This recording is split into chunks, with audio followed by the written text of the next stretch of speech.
श्री सालासर बालाजी मंदिर, श्री सालासर बालाजी मंदिर, श्री सालासर बालाजी। इतिहास। संत शिरोमणि सिद्ध पुरुष भक्त प्रवर श्री मोहनदास जी महाराज की असीम भक्ति से प्रसन्न होकर स्वयं रामदूत श्री हनुमान जी ने मूर्ति रूप में विक्रम संवत 1811 सन 1755 श्रावण शुक्ला नवमी शनिवार आसोटा ग्राम में प्रकट होकर अपने परम भक्त मोहनदास जी महाराज की मनोकामना पूर्ण की।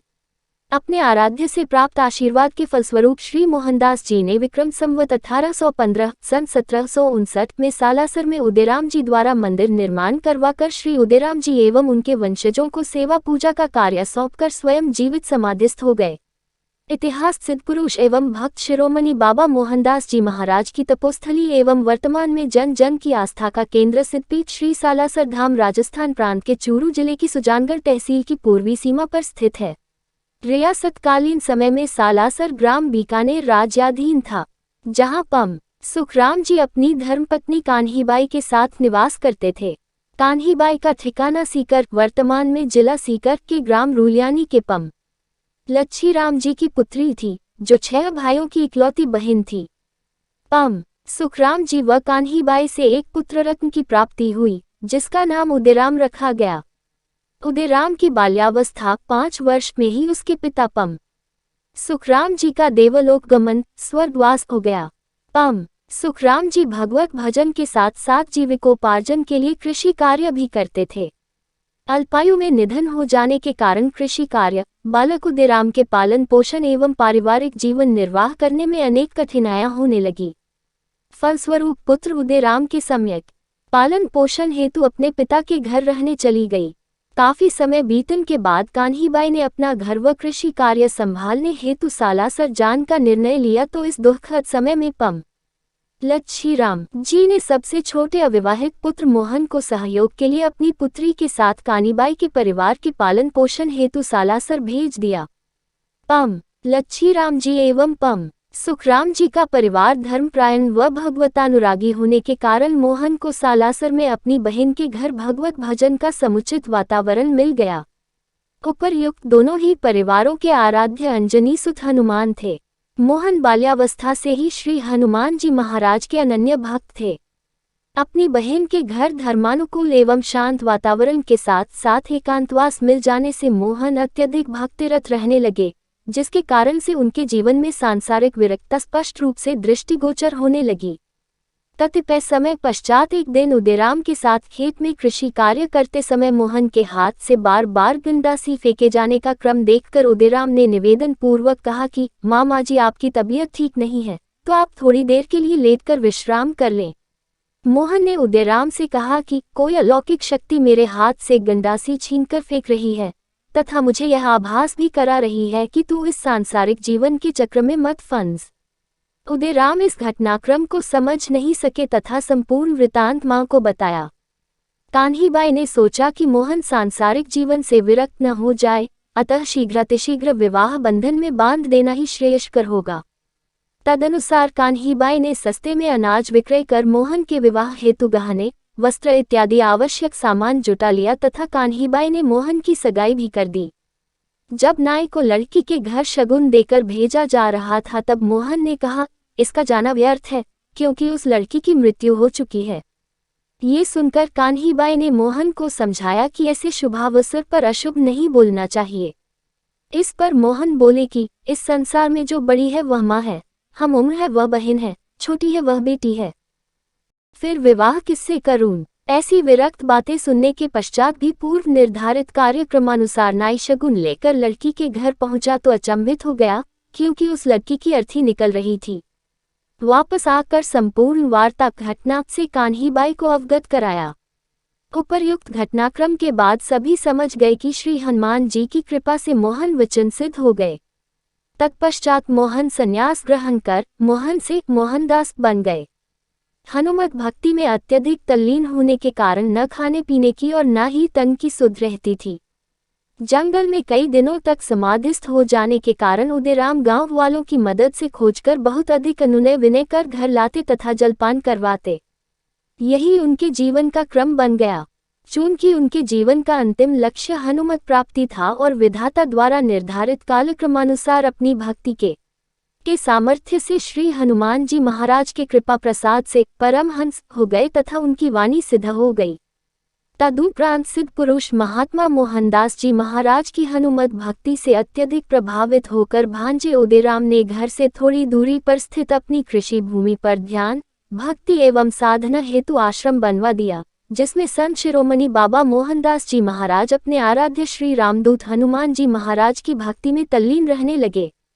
एक दिन भक्त प्रवर हनुमान जी साधु वेश में, जिनके मुखमंडल पर दाढ़ी और मूंछ तथा हाथ में छड़ी के साथ भक्त मोहनदास को दर्शन देने स्वयं उनके घर आए।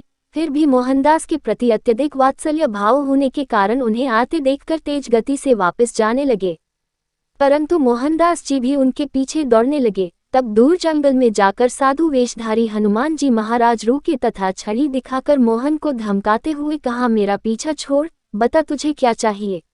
परंतु बिना किसी कामना एवं विकार से अपने आराध्य द्वारा की जा रही लीला को सम्यक रूप से जानने के पश्चात उनकी बातों को सुना अनसुना कर अपने प्रभु श्री महावीर के चरणों से लिप्ट गए। श्री हनुमान जी महाराज के चरण कमलों में नतमस्तक होते हुए आर्तनाद के साथ मोहनदास जी बोले, मैं जो चाहता था वो मिल गया, इसके अलावा कुछ और नहीं चाहिए। तत्पश्चात हनुमान जी बोले कि मैं तुम्हारी भक्ति से प्रसन्न हूँ, जो मांगना है मांगो, प्रसन्नता से दूंगा। फिर मोहन बोले कि यदि आप वापस घर चले तो ही मुझे विश्वास होगा कि आप मुझ पर प्रसन्न हैं।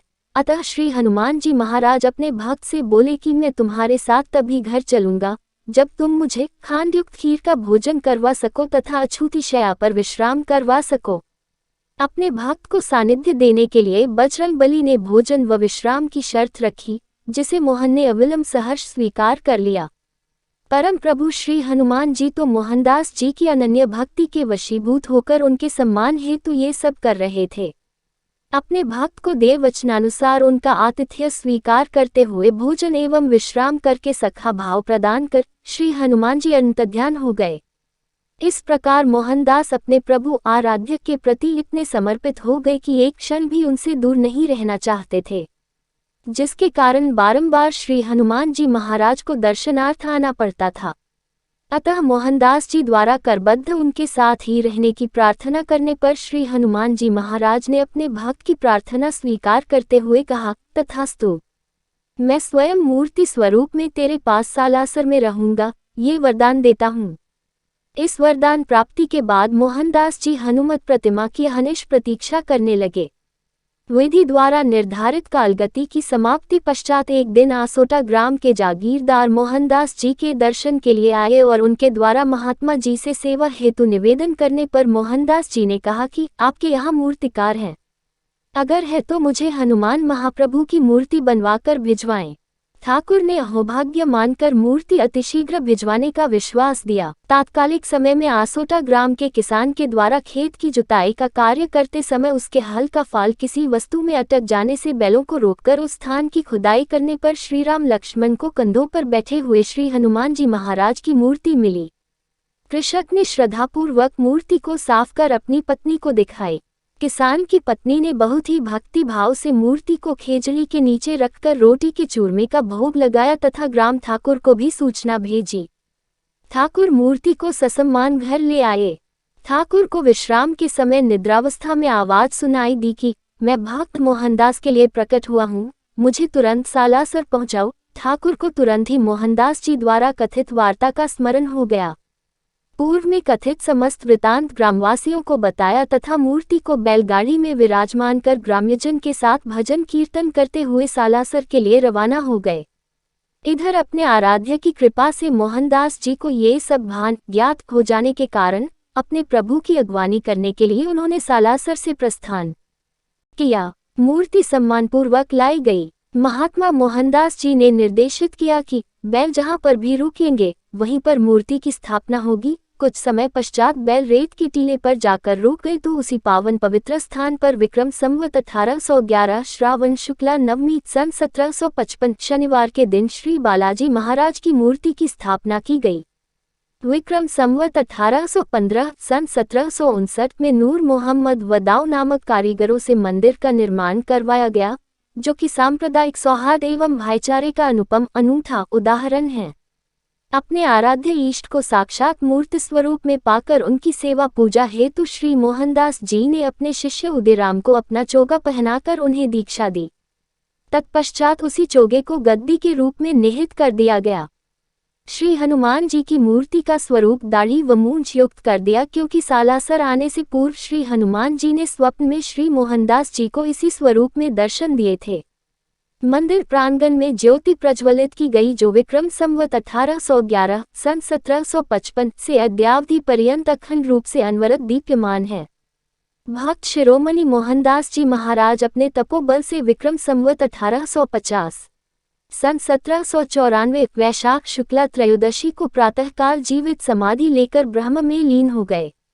सालासर बालाजी मंदिर दो प्रमुख उत्सव, श्री मोहनदास जी महाराज का श्राद्ध दिवस श्राद्ध पक्ष में त्रयोदशी एवं श्री बालाजी महाराज का प्राकट्य दिवस श्रावण शुक्ला नवमी बहुत ही हर्षोल्लास व उत्साह के साथ मनाता है, जिसमें बाबा के हजारों अनन्य भक्त व श्रद्धालुजन भाग लेते हैं। विश्वविख्यात सिद्धपीठ श्री सालासर धाम में यात्री सुविधार्थ 125 से भी अधिक आधुनिक सुविधाओं से युक्त धर्मशालाएं यात्रियों को अहनिश सेवाएं प्रदान करती हैं। इस धर्म संस्थान में बर्तन भोजन की निःशुल्क सेवा के साथ साथ श्री हनुमान सेवा समिति की धर्मशालाओं में निःशुल्क आवासीय व्यवस्था उपलब्ध है। सालासर धाम में प्रतिवर्ष 2 मेले शरद पूर्णिमा व हनुमान जयंती पर आयोजित होते हैं। सालासर धाम में आने वाले सभी यात्रियों की सुविधा व धाम का विकास श्री बालाजी मंदिर के माध्यम से श्री हनुमान सेवा समिति द्वारा समुचित रूप से किया जाता है। श्री सालासर बालाजी धाम पुनर्तः आडंबर विहीन देवस्थान है। यहाँ केवल भक्त का भगवान से सीधा संबंध है, अन्य किसी भी तरह का कोई भी माध्यम नहीं है। सिद्ध पुरुष महात्मा मोहनदास जी महाराज के वचनानुसार भक्त की मनोकामना पूर्ति हेतु श्री बालाजी महाराज का समर्पित भाव से ध्यान लगाकर मनोती मनोकामना का नारियल बांधा जाता है।